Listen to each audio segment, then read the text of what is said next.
Welcome back to the Bird Choir from your Nightmares Part 2. If these birds had a band, it'd be called Screech, Stomp, and Shatter Ears. First, the cassowary, the most dangerous bird alive. It booms out deep. Guttural growls you can feel in your chest. It's basically a dinosaur that skipped extinction.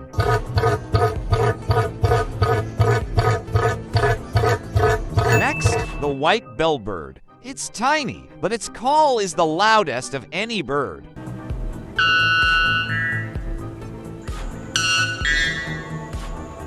And finally, the loon. It's haunting. Echoing cry sounds like a ghost sobbing across a lake.